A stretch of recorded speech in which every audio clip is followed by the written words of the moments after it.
السلام علیکم، میں ہوں رضی طاہر۔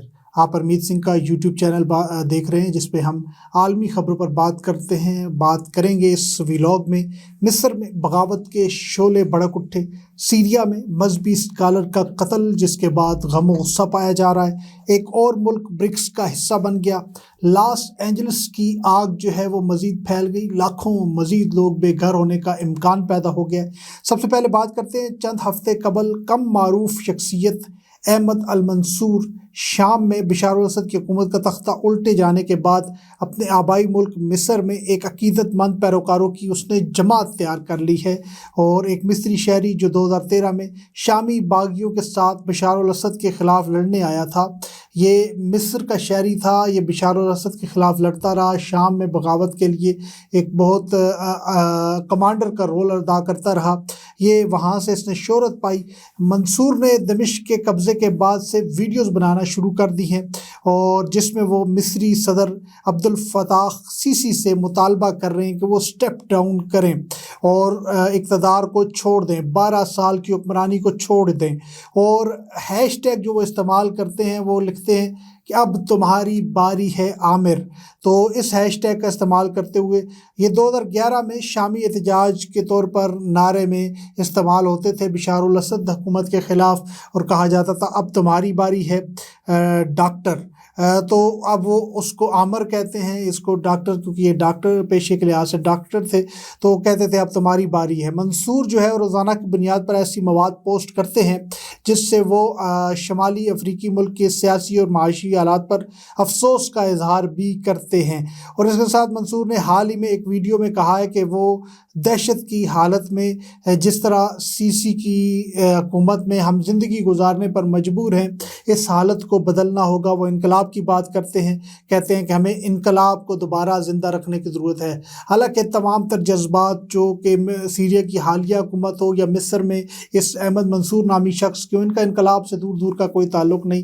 یہ جو بھی کام کر رہے ہیں یہ زیادہ تر کسی کو پتہ ہو نہ پتہ ہو، لیکن کٹ پتلیاں جو پیچھے ان کو تانے بانے جہاں سے ملتے ہیں، پیچھے اسرائیل ہوتا ہے یا اس میں امریکہ ہوتا ہے۔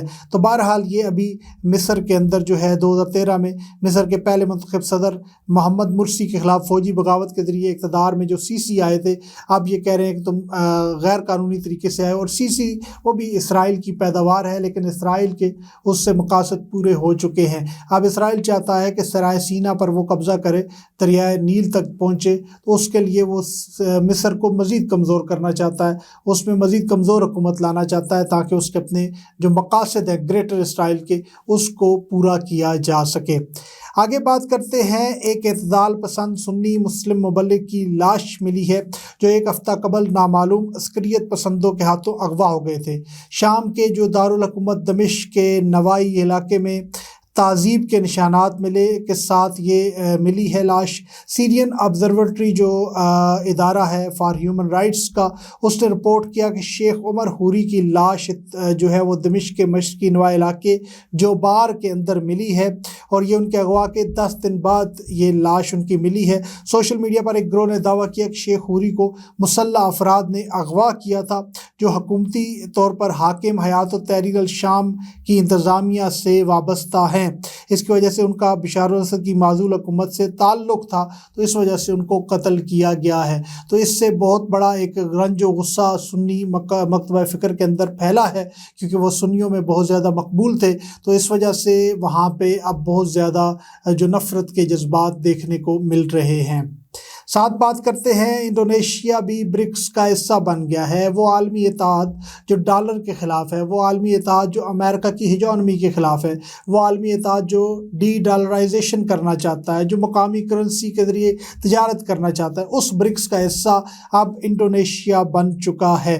برازیل نے، کیونکہ جو کہ اس وقت بین الاقوامی تنظیم کا صدر ہے برکس کا، برازیل کی وزارت خارجہ نے اعلان کیا کہ بلاک کے رہنماؤں نے اگست 2023 میں انڈونیشیا کی درخواست کو منظور کیا تھا، لیکن لیکن دنیا کے چوتھے سب سے بڑی آبادی والے ملک نے اپنے نئے منتخب حکومت کے اقتدار سنبھالنے کے بعد بلاک میں باقاعدہ طور پر شمولیت کا فیصلہ کیا ہے۔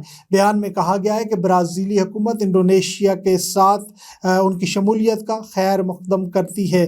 جنوب مشرقی ایشیا کی سب سے بڑی آبادی اور معیشت کے عامل انڈونیشیا کے دیگر اراکین کے ساتھ عالمی حکمرانوں کے اداروں میں اصلاحات کرنے کے عزم کا بھی اظہار کیا ہے۔ انڈونیشیا نے بھی کچھ اسی طرح کے جذبات کا اظہار کیا ہے۔ آپ کو بتاتے چلے برکس کا جو اس کا حصہ ابتدا میں برازیل، روس، بھارت، چین تھے اور بعد میں جنوبی افریقہ شامل ہوا۔ اب اس کا حصہ بن گئے متحدہ عرب امارات، ترکی، آذربائیجان اور ملائیشیا نے بھی باقاعدہ طور پر رکنیت کے لیے درخواست دی ہے۔ ترکی کی درخواست ریجیکٹ ہو چکی تھی، باقی درخواست پینڈنگ ہے۔ ایران اس کا باقاعدہ حصہ بن چکا ہے اور سعودی عرب کو بھی انوائٹ کر دیا گیا ہے اس برکس کا حصہ بننے کے لیے۔ تو ایک نیا عالمی اتحاد جو ہے، ایک بہت بڑا عالمی اتحاد بننے جا رہا ہے، جو کہ امریکہ کی جو سفاکانہ پالیسیاں ان کے خلاف سٹینڈ لے گا۔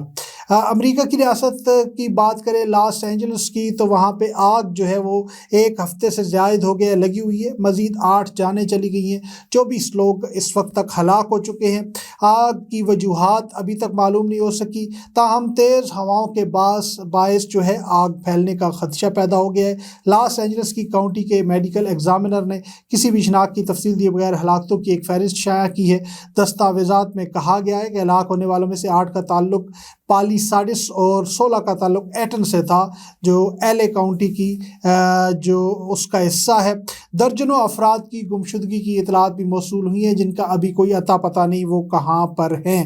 اس وقت جو ہے 12,000 سے زائد عمارتیں جل کر راکھ ہو چکی ہیں اور سب سے زیادہ تباہ کن آگ جو ہے اسے کہا جا رہا ہے، جو تاریخ میں ممکنہ طور پر بالترتیب دوسری یا چوتھی سب سے زیادہ تباہ کن آگ ہے۔ جنوبی کیلیفورنیا میں سانتا اینا ہواؤں کا تسلسل جاری ہے۔ بدھ کو ریڈ فلیگ وارننگ جاری کی گئی ہے۔ آگ سے متاثرہ پالیساڈس، ہرسٹ اور ایٹن اے سی کے علاقے کی حدود میں آتے ہیں۔ پیر کو دن بھر جو ہے وہ ہوائیں قدرے بڑھنے کی توقع ظاہر کی گئی تھی، 45 سے 55 میل فی گھنٹہ کی رفتار سے چل سکتی ہیں۔ طوفان کی پیشگوئی کرنے والے مرکز کے مطابق ممکنہ طوفانوں نے تقریباً 80 لاکھ افراد کو آگ کے نازک موسم کی زد میں لا کھڑا کیا ہے۔ یہ بہت بڑا اعداد و شمار ہے۔ قدرت کے سامنے امریکہ جو ہے اس وقت جو سپر پاور کہلاتا ہے وہ بے بس ہے۔ تاہم جو شہری ہیں ان کے ساتھ ہماری ہمدردی ضرور ہے، لیکن امریکی حکومت کو پھر میں کہتا ہوں ضرور سوچنا چاہیے اپنی پالیسیوں پر کہ دنیا میں وہ آگ اور خون کا کھیل کھیلتا ہے تو یہ آگ اور خون تو پھر کہیں بھی ہو سکتا ہے۔ آگے بات کرتے ہیں آخر میں کچھ پاکستان کے معاملات پر بھی، اور پاکستان کی یہ سچویشن ہے کہ بانی تحریک انصاف نے کہ جو کیس تھا ان پر القادر ٹرسٹ کیس، اس کیس کو ایک مرتبہ پھر جو ہے وہ پینڈنگ کر دیا گیا ہے فیصلے کو، اور وہ فیصلہ آج سنایا جانا تھا۔ جج صاحب 9 بجے پہنچ گئے، 11 بجے کا ٹائم تھا، لیکن وہ فیصلہ 11 بجے سے پہلے یہ کہہ کر چلے گئے کہ نہ عمران خان آئے، حالانکہ ان کی کسٹڈی میں ہے، اور نہ بشرا بی بی ہیں، اس وجہ سے فیصلہ نہیں سنا رہا۔ حالانکہ مجرمان کے غیر موجودگی میں فیصلے سنانے کی کئی مثالیں پہلے بھی موجود ہیں، تو بہرحال انہوں نے فیصلہ نہیں سنایا۔ اب اس کو کسی ڈیل یا ڈیل کے تناظر میں دیکھا جا رہا ہے۔ اب دیکھنا ہے یہ ڈیل ہوگی یا ڈیل نہ ڈیل ہے، یہ میرے علم میں جو آیا ہے۔ فی الحال جو عالمی پریشر اتنا آ چکا ہے کہ ابھی ان کو سمجھ نہیں آ رہی کہ ہم کریں اور کیا نہ کریں، تو میرے اندازے کے مطابق تو معاملات اس طرف جا رہے ہیں۔